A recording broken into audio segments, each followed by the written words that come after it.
Hey, what's up everybody, the Ratman here, coming to you with some more Stanley Parable. We are going to further fuck our brains. Like so. We've gotten essentially 2 endings so far. God knows how many more there is.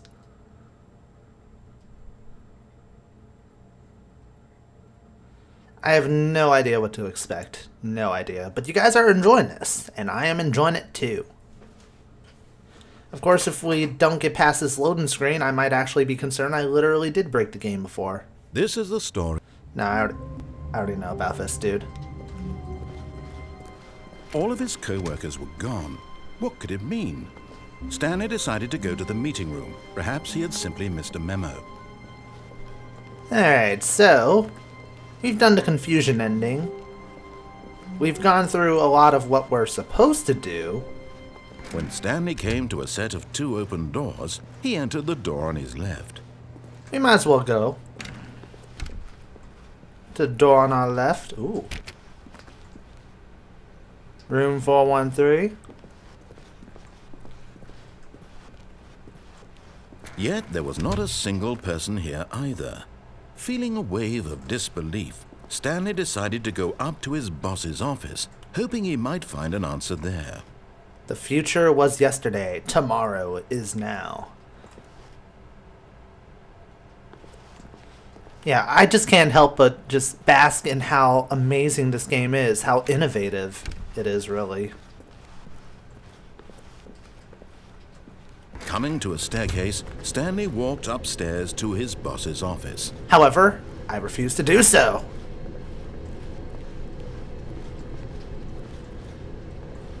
Let's see what happens when we go downstairs. But Stanley just couldn't do it. He considered the possibility of facing his boss. Admitting he had left his post during work hours, he might be fired for that. And in such a competitive economy, why had he taken that risk? Exactly. All because he believed everyone had vanished?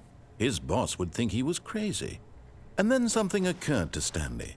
Maybe, he thought to himself, maybe I am crazy. All of my co-workers blinking mysteriously out of existence in a single moment for no reason at all? None of it made any logical sense. And as Stanley pondered this, he began to make other strange observations. For example, why couldn't he see his feet when he looked down? Why did doors close automatically behind him wherever he went? And for that matter, these rooms were starting to look pretty familiar. Were they simply repeating? No, Stanley said to himself, this is all too strange. This can't be real. And at last, he came to the conclusion that had been on the tip of his tongue. He just hadn't found the words for it. The hell? I'm dreaming, he yelled. This is all a dream. Oh my god, this is serious. What a relief Stanley felt to have finally found an answer, an explanation. His co-workers weren't actually gone. He wasn't going Oh my god, this is so trippy. He wasn't crazy after all. And he thought to himself, I suppose I'll wake up soon. I'll have to go back to my boring real-life job pushing buttons. I may as well enjoy this while I'm still lucid. So, he imagined himself flying and began to gently float above the ground. Then he imagined himself soaring through space on a magical starfield, and it too appeared. What the fuck? It was so much fun, and Stanley marveled that he had still not woken up. How was he remaining so lucid? And then perhaps the strangest question of them all entered Stanley's head. One he was amazed he hadn't asked himself sooner. Why is there a voice in my head dictating everything that I'm doing and thinking? Now the voice was describing itself being considered by Stanley, who found it particularly strange. This is so meta. I'm about a voice describing me, thinking about how it's describing my thoughts, he thought. And while he thought it all very odd and wondered if this voice spoke to all people in their dreams, the truth was that, of course, this was not a dream. How could it be? Was Stanley simply deceiving himself, believing that if he's asleep, he doesn't have to take responsibility for himself? Stanley is as awake right now as he's ever been in his life. Now, hearing the voice speak these words was quite a shock to Stanley. I'm so scared right now. He knew for certain, beyond a doubt, that this was in fact a dream. Did the voice not see him float and make the magical stars just a moment ago? How else would the voice explain all that? This voice was a part of himself too. Surely, if he could just... He would prove it. He would prove that he was in control. Oh no, I know where this is going. So he closed his eyes gently, and he invited himself to wake up. He felt the cool weight of the blanket on his skin, the press of the mattress on his back, the fresh air of a world outside this one. Oh, please don't jump scare me. Let me wake up, he thought to himself. I'm through with this dream. I wish it to be over. Let me go back to my job. Let me continue pushing the buttons. Please, it's all I want. I want my apartment, and my wife, and my job. All I want is my life exactly the way it's always been. My life is normal. I am normal. Everything will be fine. I am okay.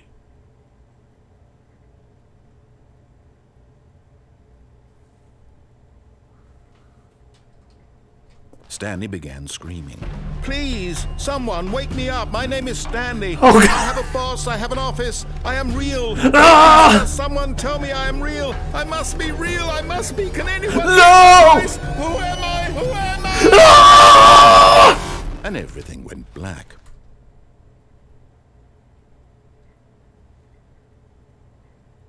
This is the story of a woman named Mariella. Mariella woke up on a day like any other. She arose, got dressed, gathered her belongings, and walked to her place of work.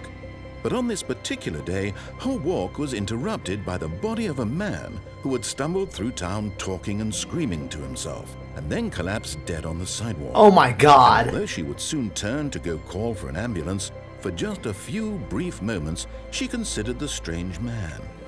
He was obviously crazy. This much she knew. Everyone knows what crazy people look like. And in that moment, she thought to herself how lucky she was to be normal. I am sane. I am in control of my mind. I know what is real and what isn't. It was comforting to think this, and in a certain way, seeing this man made her feel better. But then she remembered the meeting she had scheduled for that day, the very important people whose impressions of her would affect her career, and by extension, the rest of her life. She had no time for this, so it was only a moment that she stood there, staring down at the body. And then she turned and ran. You bitch!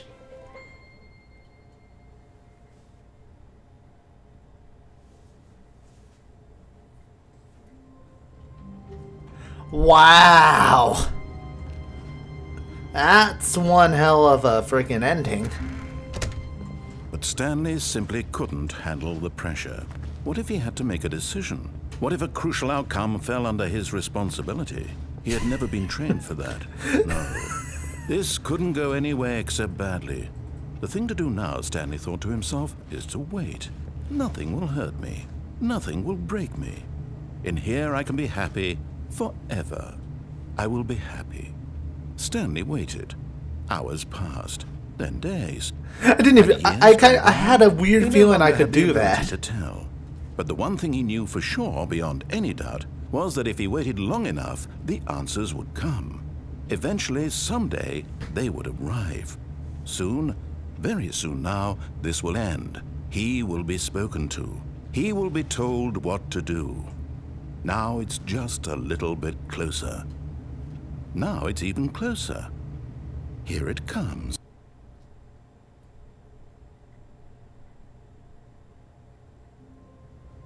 Wow, that's the shortest ending I have ever seen in my life. And I've played games for pretty much Stanley the had entirety never of seen the my office life. this brightly lit. Was it a sign of something? He hoped it was. He hoped very much that it was. Wait a minute. This is different. Different dialogue.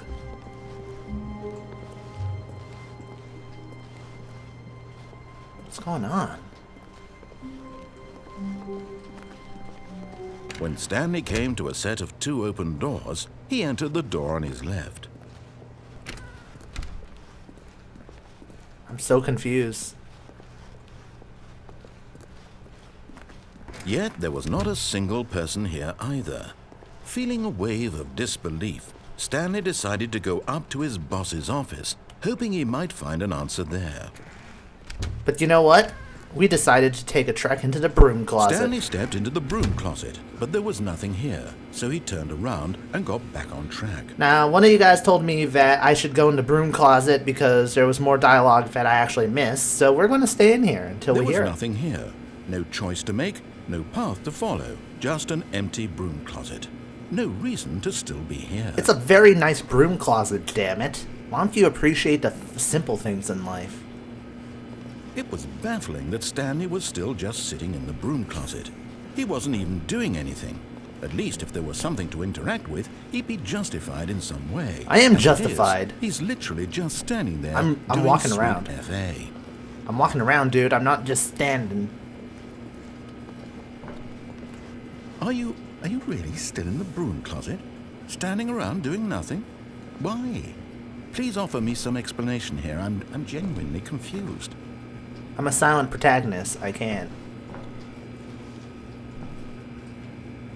You do realize there's no choice or anything in here, right?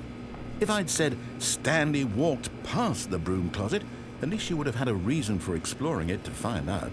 But it didn't even occur to me because literally this closet is of absolutely no significance to the story whatsoever. I never would have thought to mention it. I think this is when I decided to leave. Maybe to you this is somehow its own branching path. Maybe when you go talk about this with your friend, you'll say, "Oh, did you get the broom closet ending? The broom closet ending was my favorite." That's a misspell right there. I hope your friends find this concerning. Oh, that's on purpose. I didn't realize that was on purpose there. Stanley was fat and ugly and really, really stupid. Aww. He probably only got the job because of a family connection. That's how stupid he is. That or with drug money. Also, Stanley is addicted to drugs and hookers. You're a piece of shit. You're a piece of work. Well, I've come to a very definite conclusion about what's going on right now. You're dead. You got to this broom closet, explored it a bit, and were just about to leave because there's nothing here, when a physical malady of some sort shut down your central nervous system and you collapsed on the keyboard. Well, in a situation like this, the responsible thing is to alert someone nearby so as to ensure that your body is taken care of before it begins to decompose. Hello? Anyone who happens to be nearby? The person at this computer is dead. He or she has fallen prey to any number of your countless human physiological vulnerabilities. It's indicative of the long-term sustainability of your species. Please remove their corpse from the area and instruct another human to take their place at the computer, making sure they understand basic first-person video game mechanics and filling them in on the history of narrative tropes in video gaming, so that the irony and insightful commentary of this game is not lost on them. All right, when you've done that, just step out into the hallway.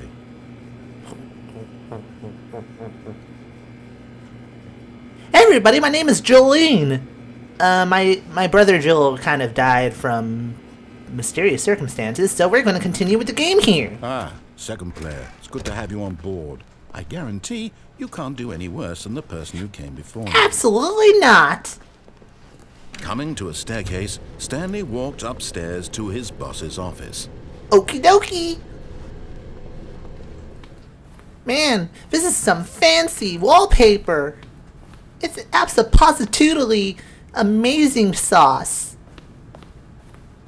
Stepping into his manager's office, Stanley was once again stunned to discover not an indication of any human Ooh, life. keypad. Unraveled, Stanley wondered in disbelief who orchestrated this. What dark secret was being held from him? What he could not have known was that the keypad behind the boss's desk guarded the terrible truth that his boss had been keeping from him. And so the boss had assigned it an extra secret PIN number. 28. Stanley was in such a rush to get through the story as quickly as possible, he didn't even have a single minute to just let the narrator talk. That kind of anxiety isn't healthy, so he relaxed for a few moments with some calming New Age music. Oh, this is just absolutely thrilling. Oh, that's the picture for the game. Feeling soothed and rejuvenated, Stanley calmly walked forward into the opened passageway.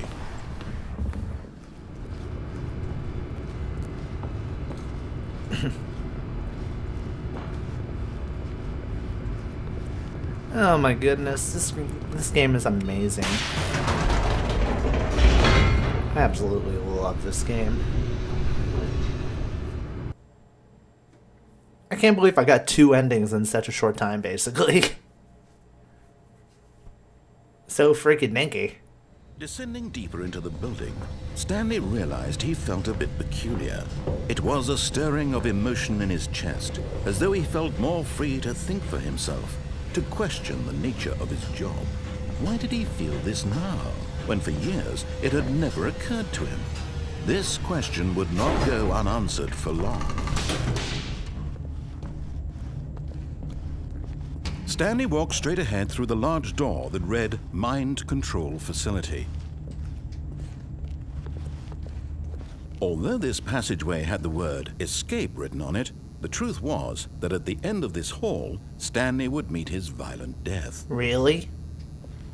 In that case, I'll return. Of course, Stanley thought better of it and realized he simply had too much to live for.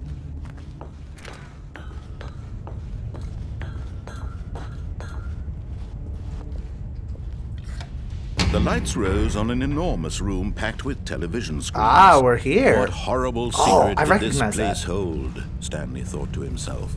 Did he have the strength to find out? I do.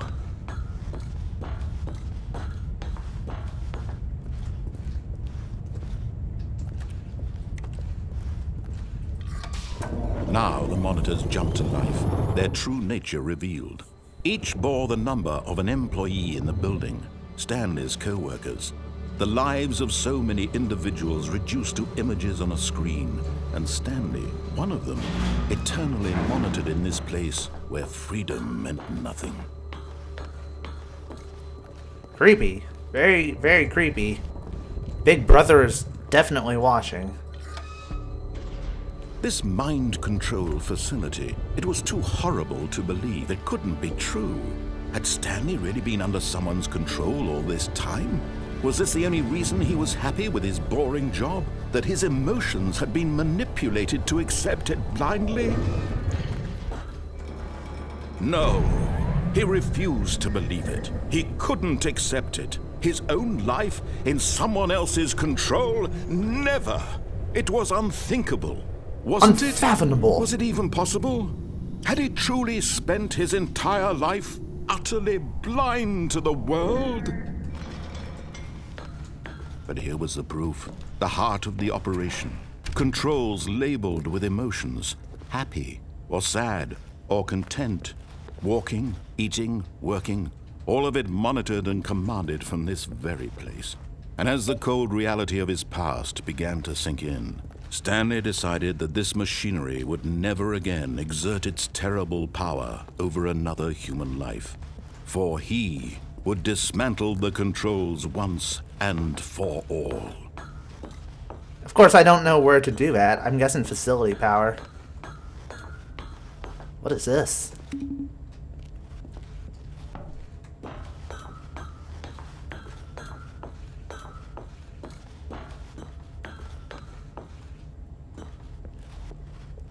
Oh man, this is some creepy shit.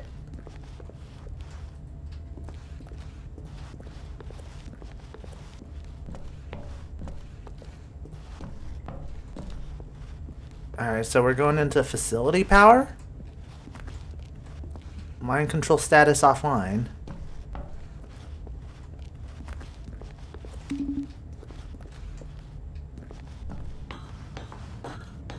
Now this looks like the chamber from X-Men where Professor Xavier goes to use his mind control powers. And when at last he found the source of the room's power, he knew it was his duty, his obligation, to put an end to this horrible place and to everything it stood for. No, I want to control the world. Oh, Stanley, You didn't just activate the controls, did you? After they kept you enslaved all these years, you go and you try to take control of the machine for yourself. Is that what you wanted? Control? Yes, I did. Oh, Stanley, I applaud your effort, I really do. But you need to understand, there's only so much that machine can do. You were supposed to let it go, turn the controls off, and leave. If you want to throw my story off track, you're going to have to do much better than that. I'm afraid you don't have nearly the power you think you do. For example, and I believe you'll find this pertinent, Stanley suddenly realized he had just initiated the network's emergency detonation system. In the event that this machine is activated without proper DNA identification, nuclear detonators are set to explode, Oh shit. eliminating the entire complex. How long until detonation then? Let's say, 2 minutes. Ah, now this is making things a little more fun, isn't it, Stanley? It's your time to shine. You are the star. It's your story now. Shape it to your heart's desires. Oh, this is much better than what I had in mind. What a shame we have so little time left to enjoy it. Fuck, oh Mere fuck. moments until the bomb goes off. But Wait a what minute. precious moments each one of them is. More time to talk about you, about me, where we're going, what all this means. I barely know Oh, where you to fucker. start. What's that? You'd like to know where your co-workers are? A moment of solace before you're obliterated? All right, I'm in a good mood. You're gonna die anyway. I'll tell you exactly what happened to them. I erased them. I turned off the machine. I set you free. Of course, that was merely in this instance of the story. Sometimes when I tell it, I simply let you sit there in your office forever, pushing buttons endlessly and then dying alone. Other times, I let the office sink into the ground, swallowing everyone inside, or I let it burn to a crisp. Number 5 is over here, right? This version of events has been rather amusing. Watching you try to make sense of everything and take back the control wrested away from you, it's quite rich. I almost hate to see it go. But I'm sure whatever I come up with on the next go-around will be even better. My goodness, only 34 seconds left. But I'm enjoying this so much. You know what? Fuck. To hell with it. I'm going to put some extra time on the clock. Why not? These are precious additional seconds, Stanley. Time doesn't grow on trees. Oh dear me, what's the matter, Stanley? Is it that you have no idea where you're going or what you're supposed to be doing right now? Or did you just assume when you saw that timer that something in this room was capable of turning it off? Exactly. And look at you, running from button to button, screen to screen, clicking on How did you know? everything in this room. These numbered buttons, no, these colored ones, or maybe this big red button, or this door. Everything, anything, something here will save me. Why would you think that, Stanley? That this video game can be beaten? Won? Solved? Do you have any idea what your purpose in this place is? You're a douchebag. Stanley, you're in for quite a disappointment. But here's a spoiler for you. That timer isn't a catalyst to keep the action moving along. It's just seconds ticking away to your death. You're only still playing instead of watching a cutscene because I want to watch you for every moment that you're powerless. To see you made humble. This is not a challenge. It's a tragedy. You wanted to control this world, that's fine. But I'm going to destroy it first, so you... Goodbye, employee 427. Take a look at the clock, Stanley. That's 30 seconds you have left to struggle. No, there has to be something. Until a big boom and then nothing. No ending here. Just you being blown to pieces. Will you cling desperately to your frail life, or will you let it go peacefully? Another choice. Make it count, or don't. It's all the same to me. Oh no! Part of the joke. And believe me, I will be laughing at every second of your inevitable life from the moment we fade in No! until the moment I say, have a No!